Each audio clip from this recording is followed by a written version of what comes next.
South Africa's crime stats unpack a troubling trend in rising violence. The latest figures have been released and cover January to March. They show a 3.4% rise in murders countrywide. While crime is still disturbingly high, the Western Cape government's safety plan seems to be yielding the desired results. The fourth quarter crime stats show that murder cases are decreasing in the Western Cape. For more on this, I'm joined by the Western Cape MEC for Police Oversight and Community Safety, Reagen Allen. Thank you very much, MEC, for your time this evening. Clearly, you must be doing something right. Do you have an idea exactly what those correct moves are at this stage? Thank you so much for this opportunity. I want to state categorically that it is our deliberate and our direct approach in using data and evidence in terms of our deployment and where our officers are deployed that is reaping these successes. I obviously also note that we still have our work cut out for ourselves, but the figures is deeply encouraging that it is the highest decrease across our entire country. And for that, I want to commend all our lead officers, the SAPS officers, our community activists, neighborhood watchers and community members, but it's definitely a direct approach where we are using data and evidence, which is bolstering our call for devolution. We would want to have more powers in terms of policing in our province, and that's a consistent call. The figures is currently even supporting that now. So we're talking about a 3.4% increase countrywide in murder and violent crime. Can you give us a rundown of the stats for the Western Cape, specifically where murder and violent crime are concerned? We have seen here in the Western Cape a 14.1% reduction.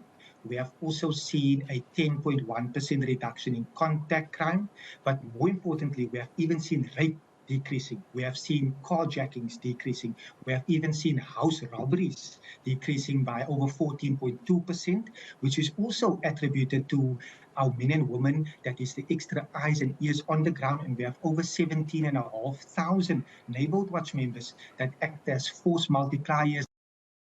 Many and the Premier has made a bold statement that we are wanting to reduce murder by 50% in 2029, but we are definitely on track. But we are seeing reductions across various categories, and that is deeply encouraging. So reductions, as you say, deeply encouraging, and they are to be applauded. Nonetheless, there are still hotspots for crime in the province. We know that rape and murder occurs all over our country, but certain areas seem to be havens for violent crime. Can you talk to us about efforts to increase policing in those areas to further reduce the numbers? I've already had an engagement with the department, and there's 5 particular areas that I'm deeply concerned about. That is Nyanga, it is Mitchells Plain, Guguletu and Philippi East, but also Samora Machel. And we have seen in those areas there have been increases, and for that reason, we are going to reevaluate our deployment strategy in those particular areas. Only what we have tried and what we have systematically done is to deploy our officers when crime happens.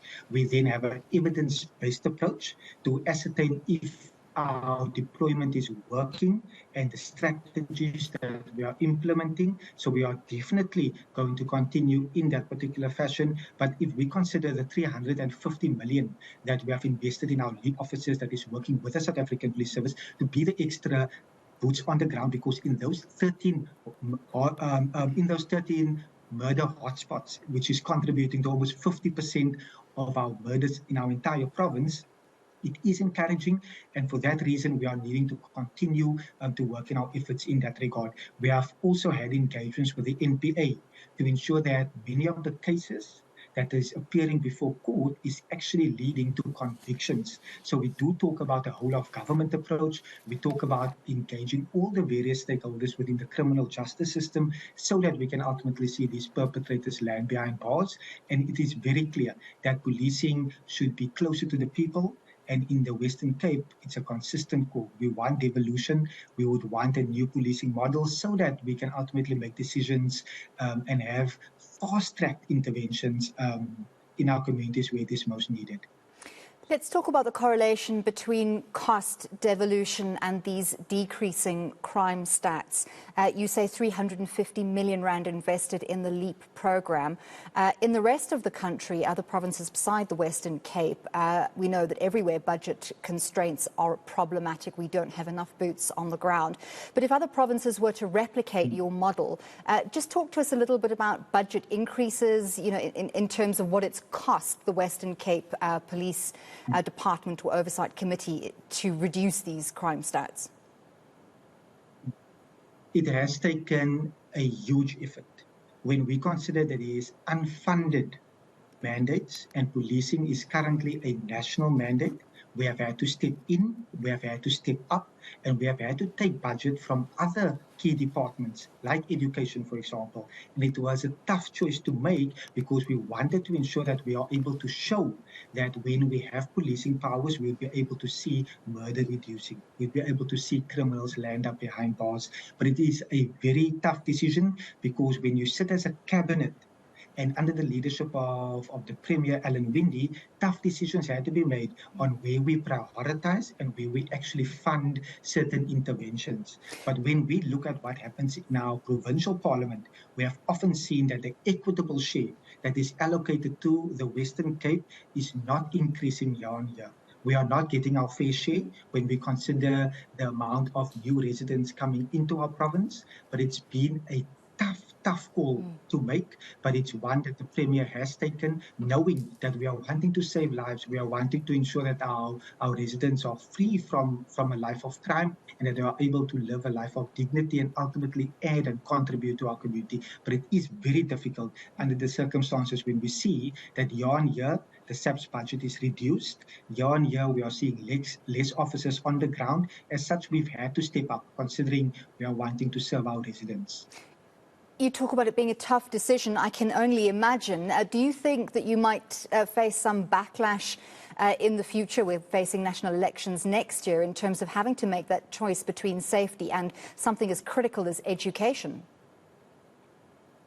We have seen when we are able to prioritize and when we are able to ensure that money, taxpayers' money, is spent on residents, where we see each and every year, every department here in the Western Cape would get a clean audit. No money will be stolen.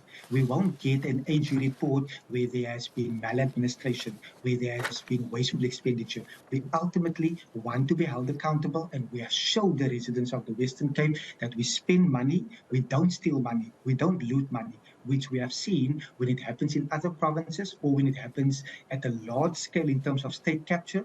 The residents ultimately face the brunt of those decisions that is made by a national government. So we spend money and we want to prioritize in the best interest of the residents, but we also believe in an approach where we engage our communities. So, for example, in our department, we have what we call the policing needs and priorities. And wherever I go now, more and more communities are asking that they are also wanting LEAP officers in their particular area, knowing that it's contributing towards safety. But the budget can only be stretched that far, and now we are currently having it in our priority areas where it is most needed. But it's a tough decision. But the AG, every report will indicate that we spend money, we ultimately don't loot, and we have seen it even during COVID when we were very transparent in the spending in that regard. And in other parts of the country, sadly, we have seen when money was stolen and wasted. Thank you so much for those insights, very encouraging figures. That was the Western Cape MEC for Police Oversight and Community Safety, Reagen Allen.